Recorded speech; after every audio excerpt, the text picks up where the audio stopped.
Welcome back to the Driveway Beers podcast with Mike and Alex. As always, we appreciate you listening.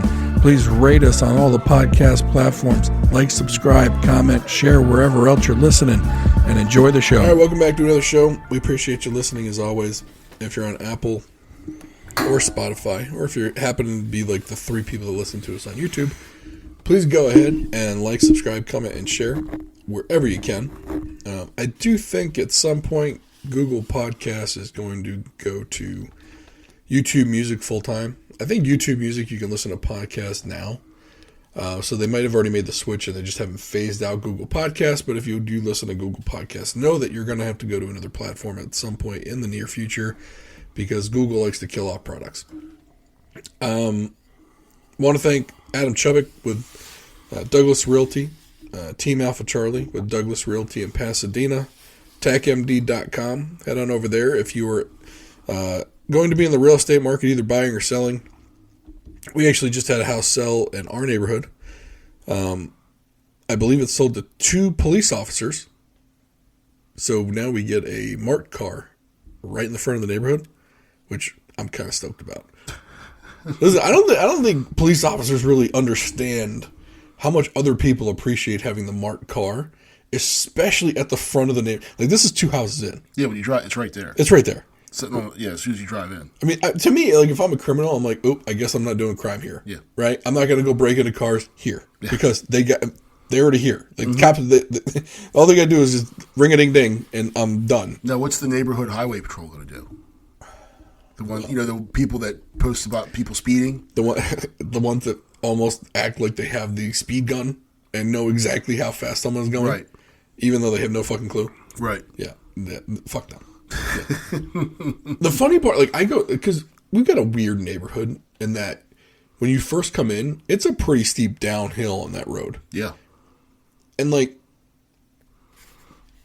I check my speedometer every time I go down that hill because I don't want to be that guy speeding. Right.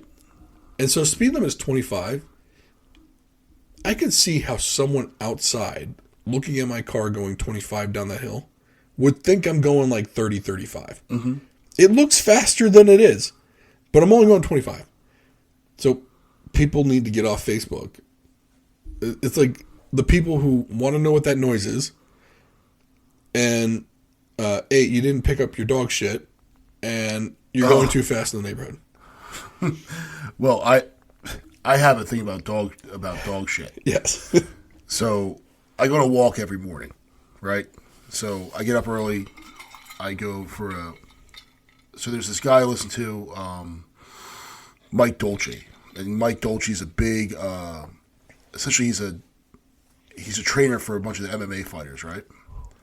So one of his big things is called fasted list, which is low intensity steady state cardio, which essentially is just going for a 30-minute walk in the morning when you get up before you eat anything and just going out. And it's I really found some benefit from it.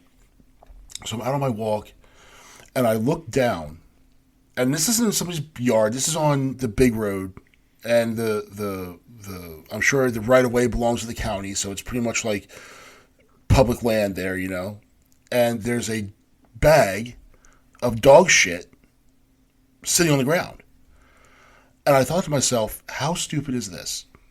This person put the dog shit in the bag and then left the bag there. So before, you had biodegradable dog shit, right? Something that eventually would be gone. Now, there's a plastic bag of dog shit. So is the plastic bag in the road? No, it's in the grass off the side of the road, off the sidewalk. Okay. It's not in somebody's yard. It's like in that scrubby looking. I know. That weedy type crap that just grows when no one takes care of something. Yeah. So I do have a story that kind of goes along with that. Mm-hmm. So, as people know, we got a dog, and we put the dog shit out. Now, sometimes, we have a bucket for the dog shit, and then we bag it up. So we take all the bags of dog shit, and then we bag it up more, and then we put it in the trash can because they won't. Our trash people are weird, but anyway. But we took just one of the bags of poop. So it's one of those dog poop bags. It's not in the big trash bag. It's just a dog poop bag tied up, whatever. And I put that by itself on the top of the inside the trash can, but it was sitting on the top of the top trash bag. But the lid was closed. Whatever. They should have just picked it up and dumped it in like they do everything else. Somehow, that one dog shit bag ended up in the road. Because sometimes the trash, I guess, doesn't make it all the way in. And they don't, if it goes in the ground, they don't pick it up. They do not. Which is the strangest shit ever. Like, you are the trash guy, shouldn't you? If I've got it in the proper receptacle, it should be on them to get it into the back of the truck. And if it doesn't get in the back of the truck, shouldn't they have to pick it up and put it in the back of the truck? Well, yeah. Okay. I was wondering who was me. All right. Okay. So I could see how a stray bag of shit might not make it where it needs to go. Now, have I ever just picked it up in the bag and just threw it in the grass? No, fuck no. Right. You're right.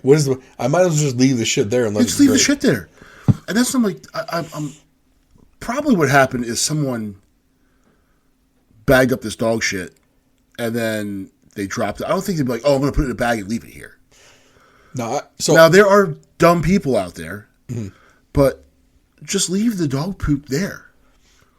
So I know, like, if our dog takes a shit early in the walk, and I know I'm coming back that way, I'll bag it, I'll put it by a tree, and I'll come back and pick it up when I come back that way. Because we just do a loop. Yeah. Right. I'll come back and get it. Because, like, if he's pooping in like the first 3 minutes, I don't want to walk the other 20 minutes with a bag of dog poop. Right. Especially when I'm just going to come back by this tree anyway.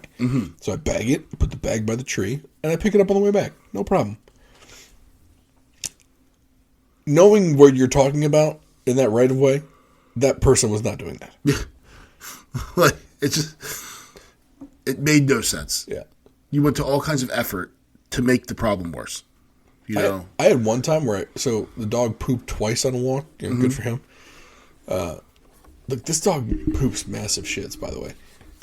And, like, you would think if you pooped once, like the first one, it would be big and the second one would be a little bit. That was not the case. Yeah. It was two massive shits. Well, your dog's big, too. He is a big boy. It's like I pooped. Right. He is a big boy with big poops. But I thought the second one would be a little less voluminous than the first one because, it already came out. So I had one bag. I picked up the first poop, was carrying it along, and then he pooped the second time. And I'm like, oh, shit. And I wasn't close to the house. I'm like, oh, shit. What am I going to do? Get a stick. Make a poop kebab. I didn't. I left it. I was that guy. I left it. Now, did you end up on the neighborhood Facebook page for doing that? I did not. I did not, oddly enough. But I will say this. The place where I left the poop was probably helping the lawn out because of how shitty that lawn was. It was improvement. It was the one in the corner. Like, never fucking mowed. It's all weeds. Yeah. It's like, Broseph doesn't do anything for that lawn. So, the dog shit was probably enhancing it. It probably gave him some fertilizer for more weeds. Yeah. So I didn't feel as bad. But I could see how it would happen if someone just left the dog shit. In I will say this, it was between the road and the sidewalk. It wasn't on the person's like lawn. Okay. So I felt okay about that. But I know you could sleep at night. I did. I slept like a baby. Now, here's another thing. Speaking of plastic bags. Dog shit. So I used to just use plastic shopping bags to pick up dog poop with. Because you're at the grocery store, you get a whole bunch of plastic bags. I have this little bag thing that hangs on the inside of my basement door. I'd stuff them all in there, and if I needed a bag, say, like when we go take the kids to the pool, I would throw a plastic bag in there if the kids were going to change their clothes to put their wet bathing suit in. So the wet bathing suit didn't get everything else in the bag wet. Or when they were still in diapers, I'd have a couple of those plastic bags to put diapers in, so you could wrap it up, tie it off, throw it away.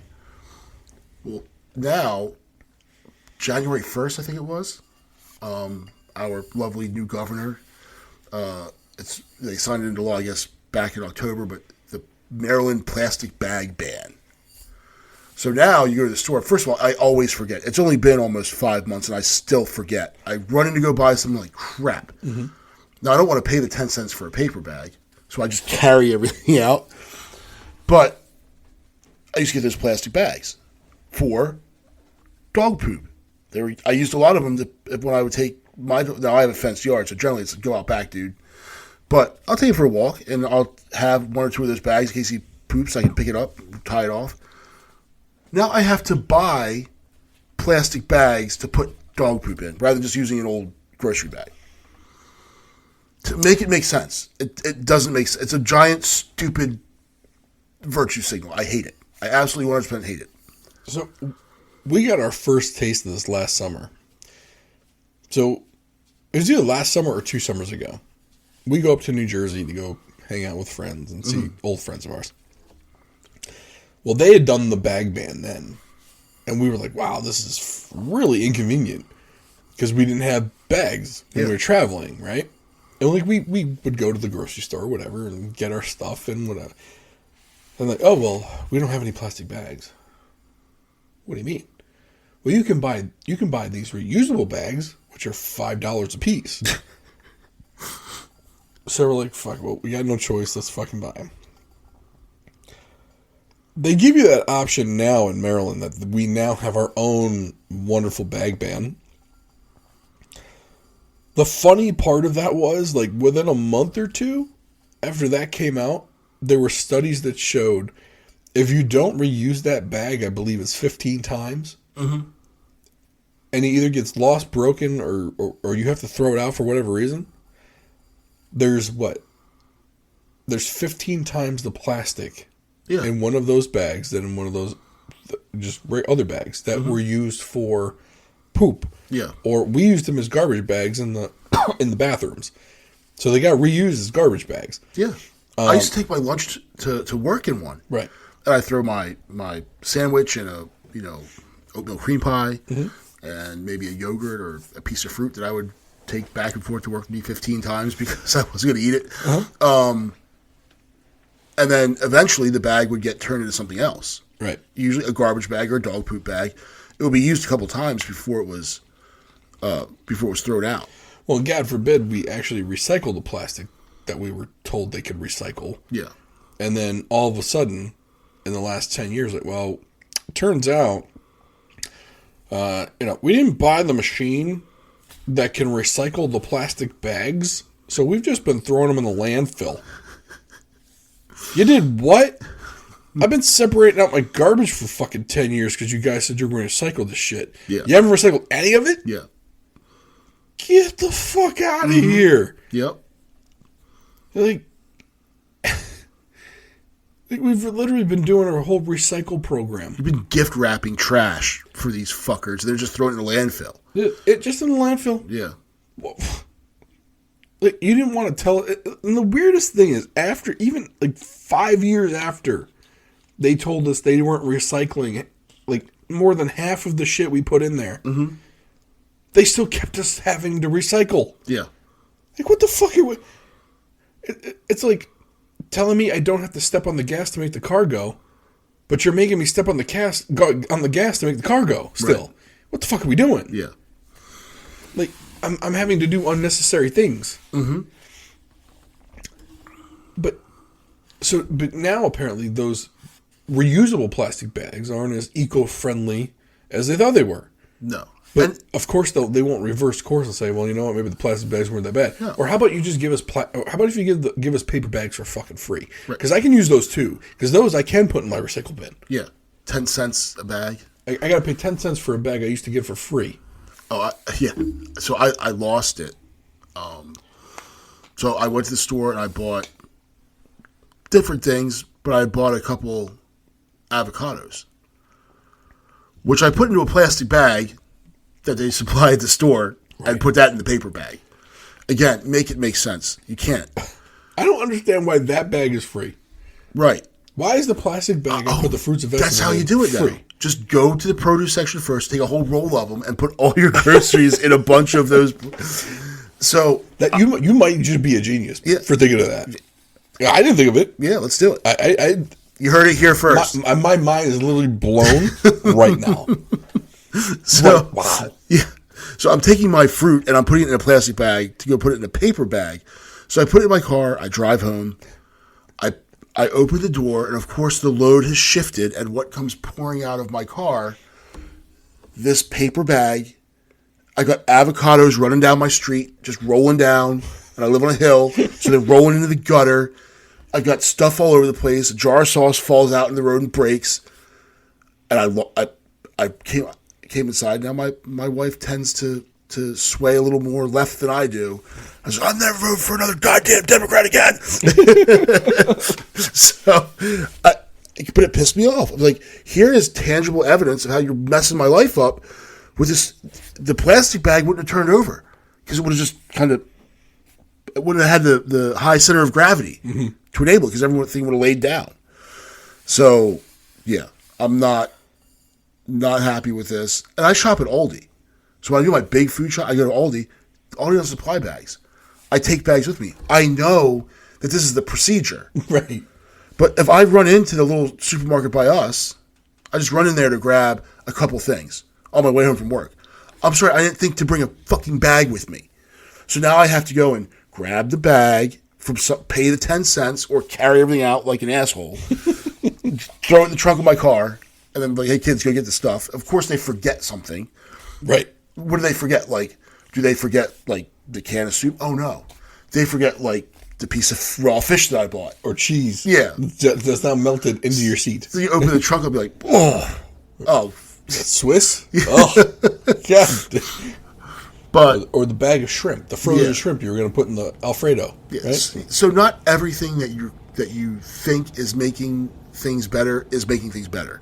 A lot of times it's making shit worse. But the people that sign this shit into legislation aren't going to the supermarket. They don't do stuff. That's commoner stuff. They have peasants to do that for them. Yeah. They have people for that. That being said, I also get my groceries delivered. But here's the other thing. Go to Target. Yeah. So my wife, she has to drive past Target to get home. A lot of times, if we need something, she'll just do an online order and pull in. And the guy comes out and puts the stuff into her trunk, and then she rolls out. Guess what kind of bags that shit's in? Plastic bags. Fucking plastic bags. So if you do... I was going to say that. So if you do the Target order, you get plastic bags. They don't charge you extra. Mm-hmm. But if you go in... So if you're a lazy fuck and pull outside and say, I'm here now, and they bring the stuff out, you get a bag. But if you actually like get out of your car and walk in there, you got to pay extra. Right. And you can't even get the plastic bag. You got to pay extra for the paper bag. Or the really heavy plastic bag that you're probably going to lose anyway. Correct. It's fun. So if we get them delivered by Giant, plastic bags, it's just like, what are we doing here? Like, none of it makes sense. Yeah. Never mind the fact. Look, I know, like, this is going to be a dumbass statement. I'm prefacing it now before I say it. Isn't it easier just to clean up the plastic we put in the ocean rather than making me not get a plastic bag? See, the thing, a lot of that plastic isn't from the United States. It's coming from Asia, right? Yeah. Okay. What about, because they talk about like the plastic barge out in the middle of the ocean. Yeah. Is that from us? No. All right. Well, that's another thing. Like, is the rest of the world doing this plastic bag ban shit? No. No. So what the fuck? All this green environmental shit that people are doing, we're not doing it. We're doing it. Nobody else is, but we're already doing stuff. Like the straws, the paper straws that are terrible. I can't stand those. No, they stick to my lips. Yeah. Now, then a piece comes off, and now I gotta take now. Like it gets in there. I don't know. So we went to a restaurant. It's a little Italian place we'd never been to before, and they use, I think it's called like long ziti number 9. So essentially, it's like Ugh. It's a 12-inch piece of pasta that's a straw. Right, but if you're sipping a drink and like you take more than 5 sips, now the pasta starts disintegrating in your mouth too. At least you eat the pasta. Can you though? I ate a couple straws. I'm not gonna lie. 'Cause I was doing the best with my kids, so I realized it was pasta. Yeah. And I looked at one. I was like, "Man, I'm so hungry to eat this straw." And I took the straw and I was like, and I ate it. And then, of course, my 3 knuckleheads were like, oh, then they were just eating them. Right. Just breaking it apart. But the bartender, the bar was like right there near our table. So like he was more than happy to give these kids pasta. They're just like, just eating raw pasta. Boys. Right. Right. Yeah, I don't, look. Now they're trying to like, the plant-based burgers and shit? Yeah. I've never had one. I never will. What's your I've had one. I've had a Beyond Burger. It tastes fine. The problem is that Soylent Green probably tastes really good too. Probably, and that's probably what's in it. Like there's so many chemicals in it. Like that and it's like the Beyond Burger and the Impossible Burger. If you look at the ingredients into it, it's not the vegetable paradise they're talking about. Beyond edible and impossible to eat. So they're now saying that it's environmentally friendly now if you eat veggie burgers or these meat alternative burgers. Because I don't know how many episodes people have listened to, but we always talk about how the biggest pollutant in the world are cows. Or at least in this country, it's cows. I think cows account for 20% of greenhouse gases. Mostly from farts and burps, right? It is what it is. Farts, burps, shit. Methane, mostly methane, coming out of a cow. If you don't believe me, look it up.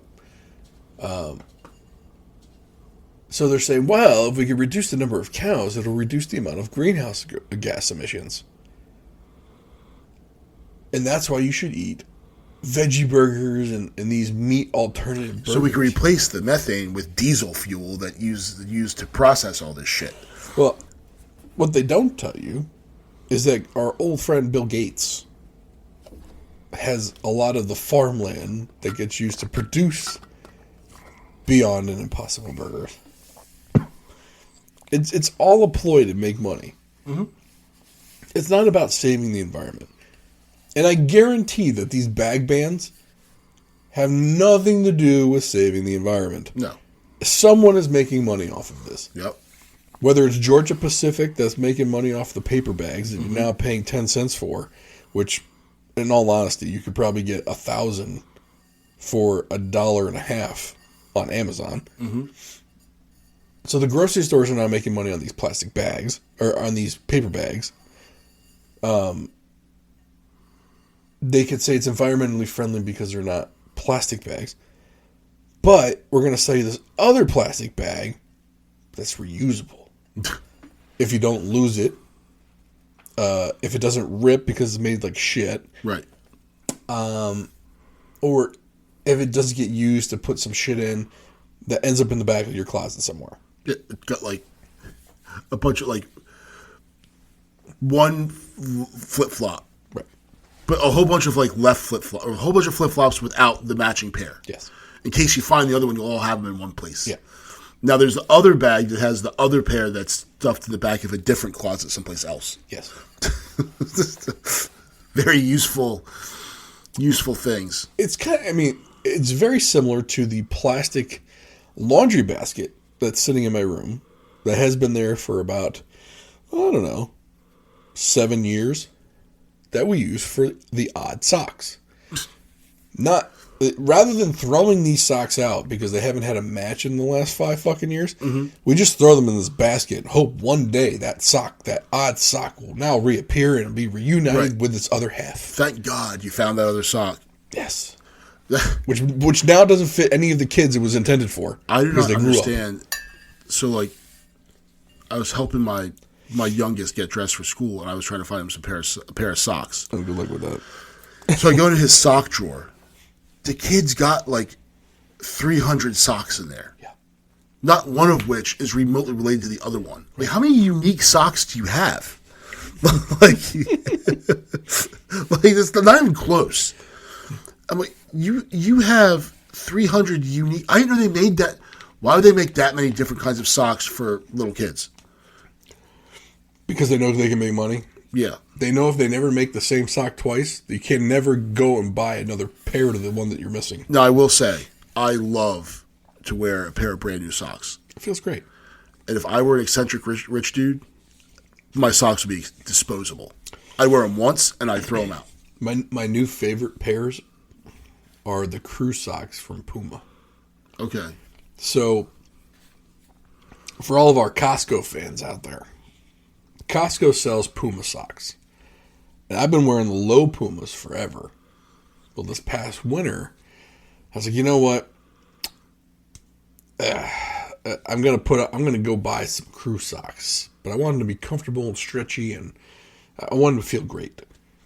So I was like, well, I like my Puma low socks. Let me get some of these Costco Puma crew socks, and I do, and I put them on. I'm like, these feel like warm sheets for my feet. Like so now I just started wearing, and then of course I ran out because I don't do laundry. I mean, I do, but I do my laundry like once a month. So I need a month's worth of socks before I do my laundry again.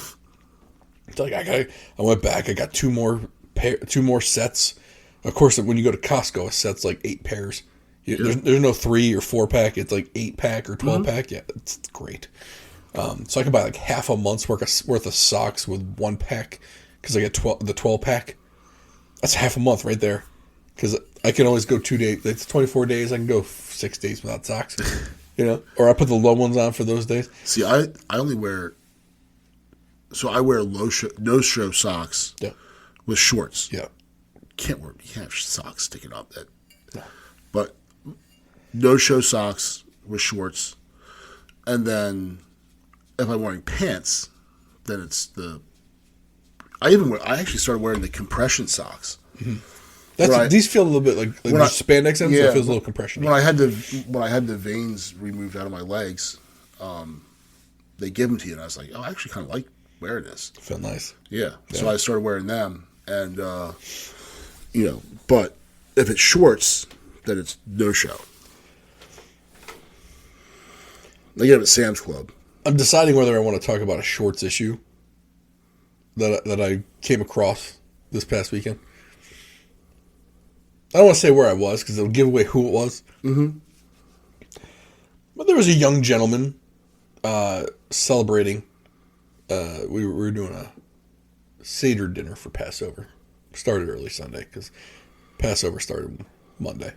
But we're not getting together midweek, so we went to this person's house on a Sunday.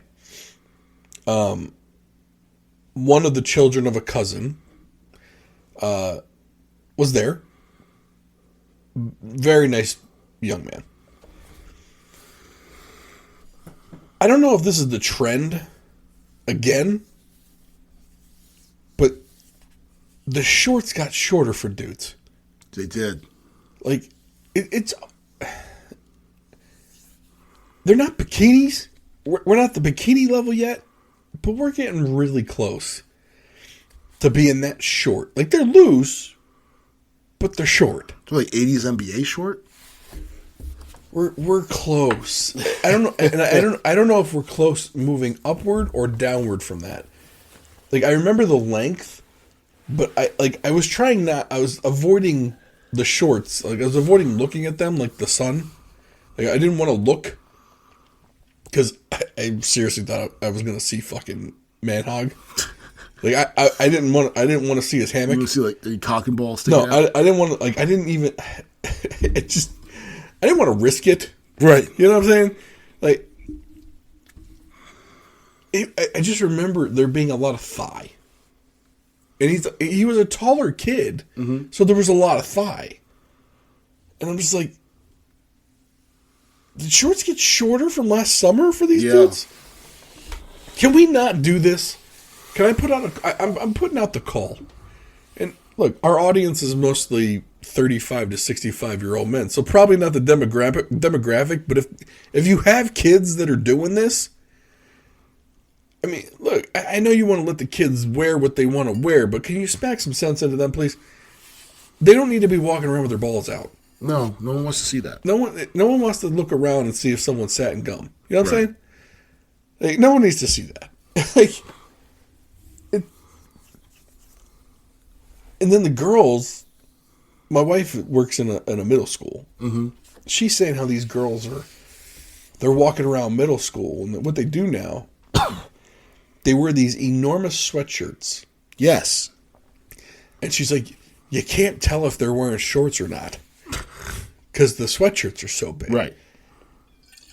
Now, the other trend I think is great for girls, because my girls are getting a little older, is that they wear those huge sweatshirts, but they also wear huge sweatpants.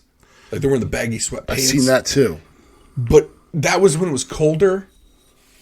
So now that it's getting warmer, I don't think that's going to be the trend. You know, it's weird. So, this is going to sound awful, and I'm not trying to sound awful, but it's just an observation. Disclaimer. The better shape the girl is in, the more clothes they wear. It seems to be. Yeah, I can see that. The worse shape the girl is in, the less clothes they wear. Which is... Not a good trend. No. Like, I don't want to see fupa and all that. You know, like... So, the boys, I don't want to see them with their, you know, Larry Bird shorts. And... You don't want to see them with their Larry Bird hanging out? No. It doesn't make any sense. It's like this whole, like... Now, but then the moms are wearing nothing but leggings. Like, leggings are, like... You wear them to work now. Not complaining about leggings. I'm a fan. I'm a fan of the leggings. So it's... The moms are wearing leggings. The girls that shouldn't be are wearing less clothes. And the girls that could get away with it are like covering themselves up in tents. Yeah, at this point, just wear a burqa, right? You know what I'm saying? Like, a muumuu. What, it's Saudi Arabia? Like, it doesn't make any sense. And the other thing that I can't say, the mom jeans, got to go. I can't. They don't make anyone look good. And of course, you got the mom jean shorts too, that come up to the same level. Like, ladies, you're pulling the shorts up to your boobs. That's not fashion. Yeah. What are we doing here? And the thing is, unless you have a flat stomach, and like, unless like that's, if you have any sort of extra dimensions on you, the mom jeans don't look good. I'm going to stop you right there. They don't look good on anybody. No. I don't care what body you They got. especially look bad if you've got some extra Sure. But look, action going on. They look bad on the best of bodies Yeah. out there. They just don't look good. No. They didn't look good when they were out in like the 90s. That's why they call them mom jeans, because they look terrible. Right.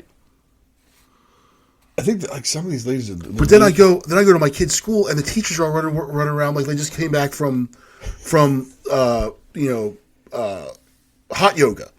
Like, it's Bizarro world. We live in Bizarro world. It's either one or the other. There's like no in between. Meanwhile, I look like Jake from State Farm. Right. The original.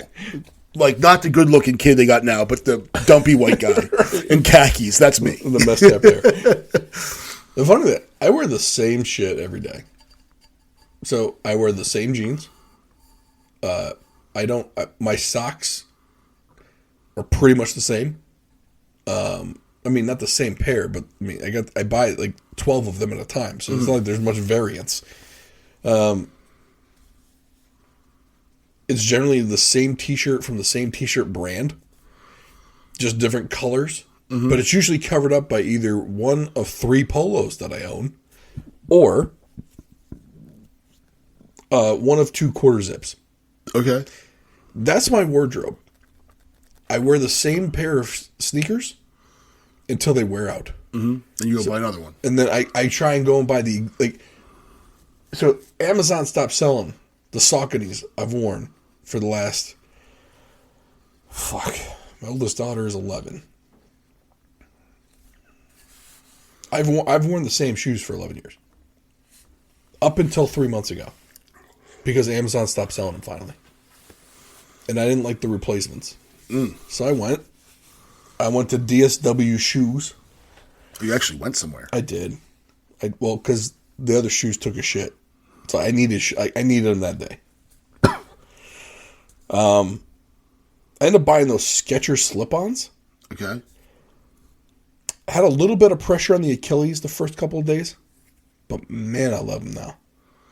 There's no issue sliding them on and off. Nothing. No issues at all. So, Amazon Essentials, that's the label that I wear usually. All right. Do they have the slip-ons?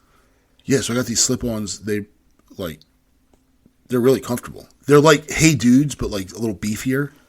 Because you have Hey Dudes, don't you? Hey Dudes are my jam. Okay. But I can't wear Hey Dudes to like work and stuff. I feel like a little. So I wear. Hey Dudes have like 3 places you can wear them. Pool. Yeah.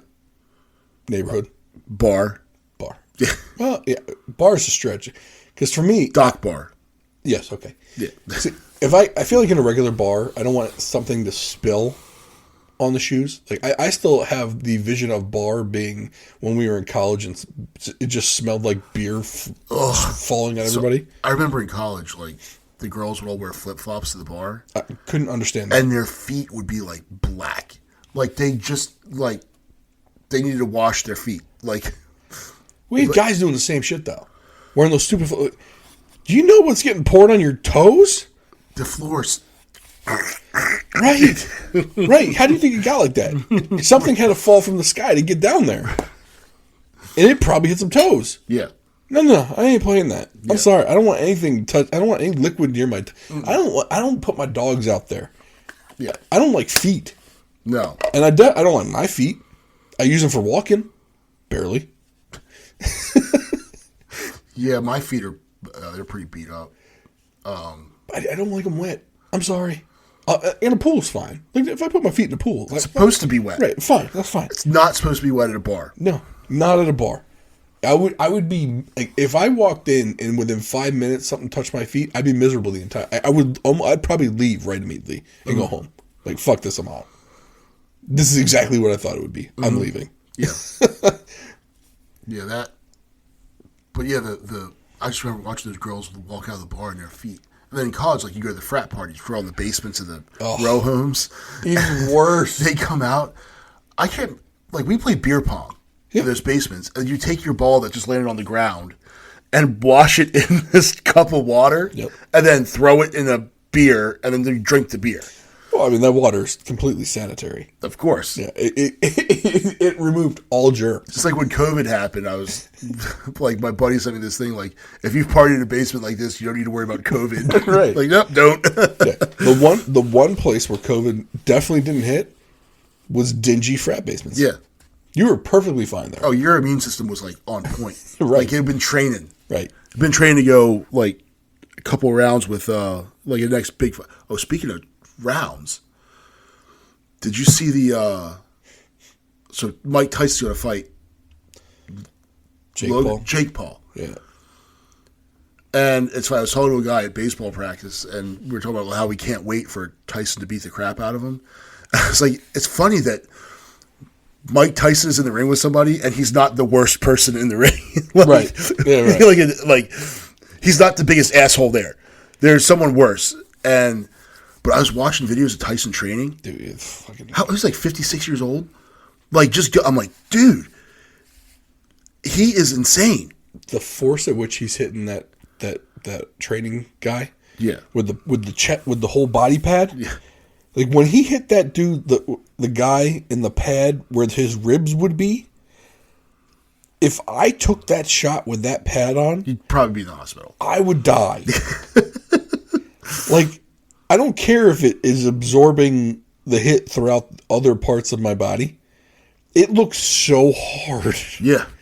And he's just whap, whap, whap, like fast and hard. I'm like, oh my God. Like the tempo's insane. Like you can hear, like, you know when a pitcher throws a baseball and you hear the ball like rip the air? Uh-huh. Like you hearing that, like when he's throwing these punches, like, dude, like. If Tyson doesn't win that fight, I will 100% be convinced that those fights that Jake Paul is in are all rigged. Mm-hmm. I'm sorry. Like, he's 50-something years old, and he hits, like... Now, apparently the video was from, 4 years ago. I don't give a shit. So he was 52. Yeah, I don't give two shits. 4 years later, even if you took a little power off that shit, I'm still dead. Yeah. Now, you're telling me this kid who has never, he's got one professional fight under his belt. Who did he fight? He fought he fought Ben Askren from the UFC. He fought Dean Thomas from the UFC twice. Did he ever fight Mayweather? No. No. I think that was his brother. Okay. No, maybe it was him. But Floyd, I mean... Well, the longer that fight went, the more money... Didn't it end in a draw? Yeah, which was bullshit. Yeah. So, the thing with Floyd is, Floyd was never a puncher. Floyd was all defense. His whole thing was not getting hit. Yeah. And he scored points enough to go 12 rounds and win a bout. And nobody could touch him because he was that quick. That was his thing. That was boxing-wise, he was a technician. You can never take that away from him. But pay-per-view-wise, nobody fought Floyd to watch Floyd win. Everyone paid for a Floyd pay-per-view fight to watch Floyd get knocked out because they wanted him to go away because his fights were so boring. Yeah. Like, it was like watching paint dry. It's almost like an MMA with the Gracies. Because they just get on the ground and just grappling. A little bit. And there's a guy now, his name's Israel Adesanya. Used to be the light heavyweight? No. Man, he was a champion in one of the divisions. But he was so elusive. Like, he was a points guy. You knew his fight was going to go 5 rounds. You knew there wasn't going to be like anything exciting that happened. And so people just started tuning out when he fought. Then eventually got beat. And I think he's starting to realize that with the UFC, a loss doesn't really matter. Mm-hmm. If you're entertaining, Dana White's going to give you another fight. Yeah. Doesn't matter if you're champion or not. Like, there's a guy named Justin Gaethje who fights in the UFC. And he doesn't hold a belt. He held one belt a couple years ago. He was a really good fighter. The dude is there to fight. Like, he's throwing kicks all the time. He's throwing hard punches. Like, he's knocked dudes out before. Like, if he's on the card, I know I'm going to see someone's head get hit. Mm-hmm. Now, he also gets his head hit because he leads with his face. Not the greatest strategy in the world. especially I don't know a whole lot about MMA, but I'm going to guess that that's probably a bad strategy. Yeah, you don't want to.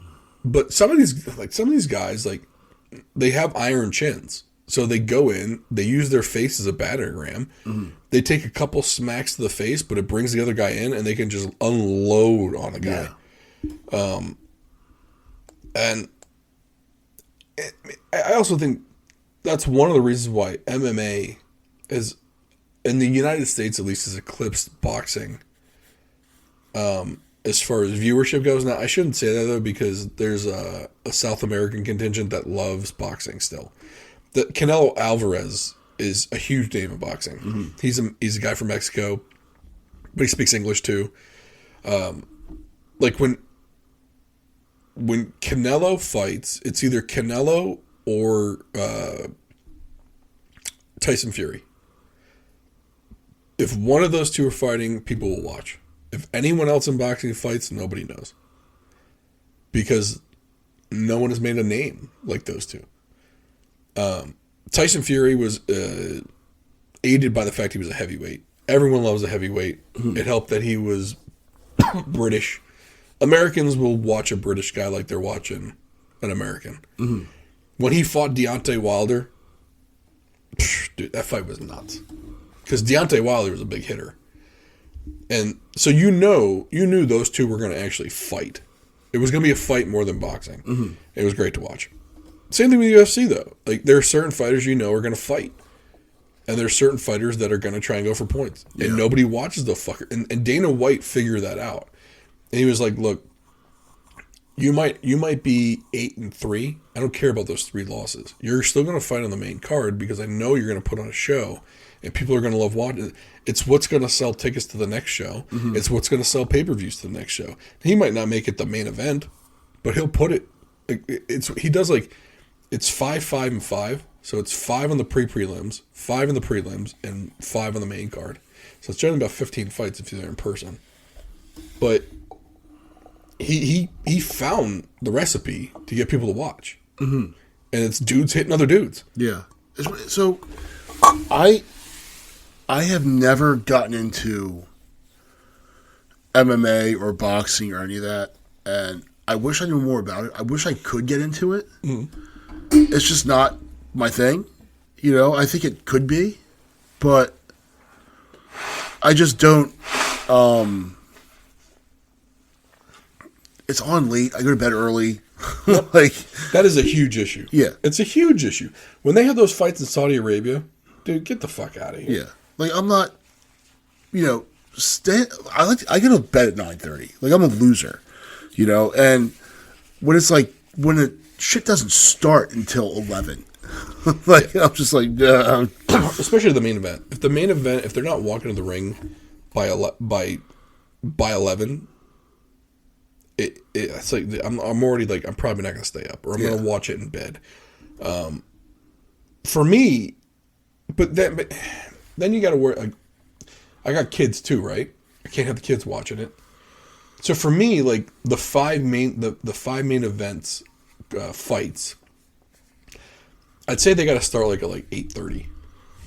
I might miss the first two while the kids are going to bed, but I want to see the fight before the main event and the two co-main events. That's what I want to see. So have them start walking out like 9:30. That'd be ideal for me. Yeah, because then it's done by 11. Because I have trouble watching like because hockey games usually start at 7. I have trouble watching the third period. Like I'm falling asleep. Yeah. Like when the Capitals beat the Flyers and got into the playoffs, like I missed the entire third period. I was sleeping in my chair in the living room. Yeah, and I get like the West Coast needs games to start at like 7 p.m. their end, but that means it starts at like 11 p.m. this end. Yeah. I'm not staying up to forget. I'm not even watching that. I'm not watching it. Yeah. And they always wonder why there's the college football always used to talk about the East Coast bias. Bro, like I'm not staying up till 11:30 to watch the start of a football game. Right. Because it's 6:30 or 7 o'clock over there. But if you notice NFL games, so a lot of times a Sunday night game will be a West Coast game. Right. Not always, but a lot the 4 o'clock kick is almost always a lot of times are West Coast games. Yeah. Because they're not going to do a 1 o'clock Eastern kick on the West Coast. Like, a game going to start at at 9 a.m. Well, I mean, they started to do that with the London game. Yeah. Or the Germany game. Mm-hmm.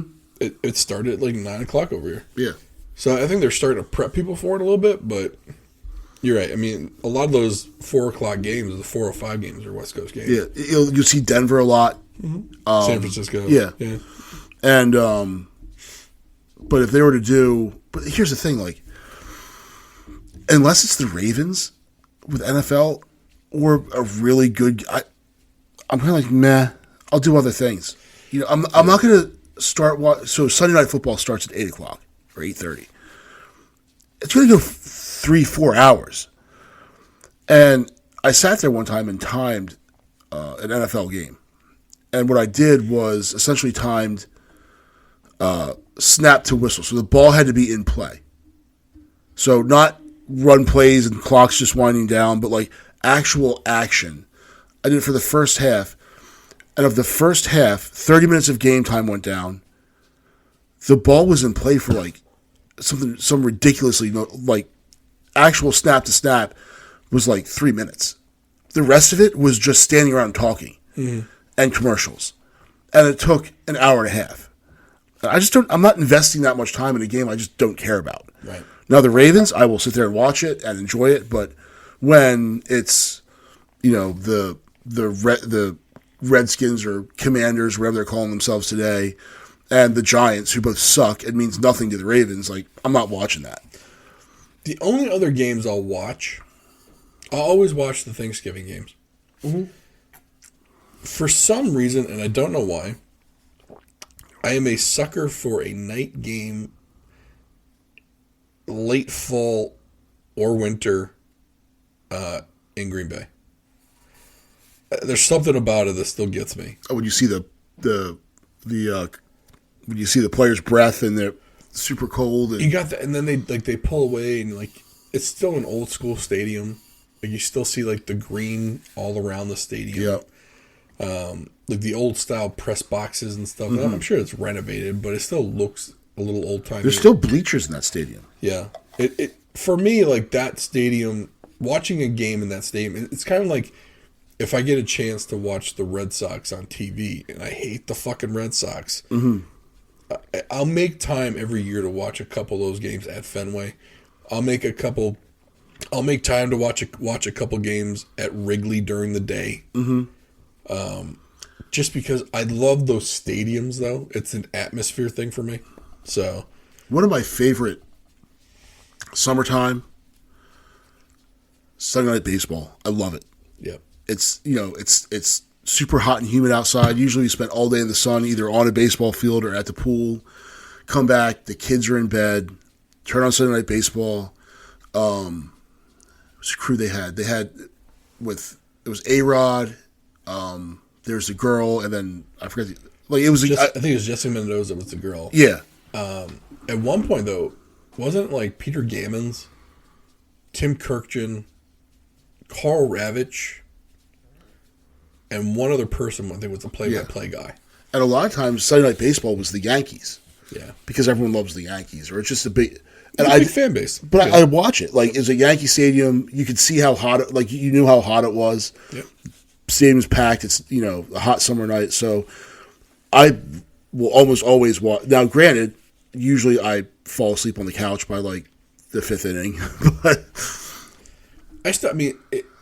The song for Sunday Night Baseball is still good, because I think they still use the original song. I haven't watched it in a while, but they still... Dun, dun, dun, dun, dun, dun. Yeah, yep. Like, they still have that. It just gets me. But because it just brings nostalgia back to it. Now, if they ever get rid of the song and fuck it up, I'm sure I'll stop watching it. Yeah. The NHL on ESPN song. Mm-hmm. That always gets me. So yep. Where did we start this episode? We were supposed to talk about all kinds of stuff, and we didn't talk about any of it. But sometimes an episode like this is more fun because you just kind of go off it. We didn't talk about this bourbon yet. The Russell's Reserve 10-year. That's what we tried tonight. 90 proof. I don't like it. It's okay. You know what I like better? This Ezra Brooks 99. The Ezra Brooks 99 is not bad. Yeah. And I don't even know how much it costs, but... I don't think it's that bad. It's under 50. Yeah. It might be $39, but it's not bad. So, this is Lux Row. Yeah. I bought a bottle of... It's called Rebel 100. Okay. And I wasn't impressed. This Ezra Brooks is much better, but it's like in this identical bottle. So there's a lot of that bottle on this table. Yeah. But no, it actually has the Lux Row on it. All right. Just like this one does. So on the table now, there's only one we don't like, and that was the old tin cup from last week. Mm-hmm. The Russell's Reserve 10-year was a gift from a family member for me. I'd always wanted to try it. I've tried it. It is what it is. Don't hate it, but I'm not a big fan of it. No. And it had another weird taste to it I couldn't pinpoint. I didn't mix it, had it on ice. But if I had, again, the other ones on the table right now is Uncle Nearest 1884, the Ezra Brooks 99, regular old Four Roses, regular Buffalo Trace, Wild Turkey 101, Old Bardstown, and 1792. I think it's 1792. I can't see the last number. It is. I'd probably still drink all of these before I drank the Russell's Reserve 10-year. So, I don't know. The other one I want to try, and we thought about doing it tonight, was the Old Forester 86 versus Old Forester 100. And I want to blind them because I want to see if we can figure out which one is which. Mm-hmm. I have a feeling they're going to taste very similar because I think the Old Forester 86 just watered down the Old Forester 100.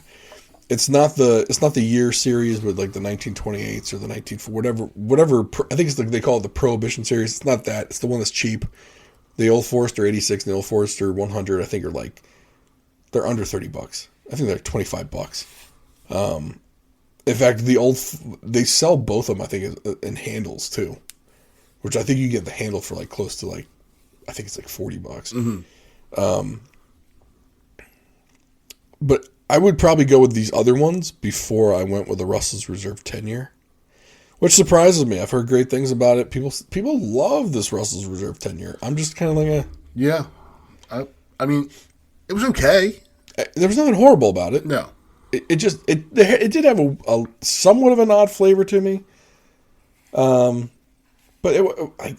I would try it again if it was available. Just didn't stand out. Like at this point, I'm looking for something when it hits my tongue. I'm looking for like, ooh, yeah. I like this.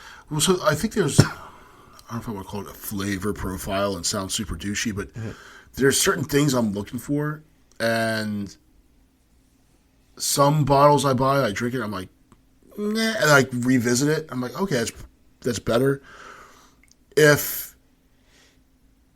Sometimes I'll have some reflux, and I should not even try a bourbon when I have reflux because it's going to burn the whole way down. I'm going to have that, feel it coming back.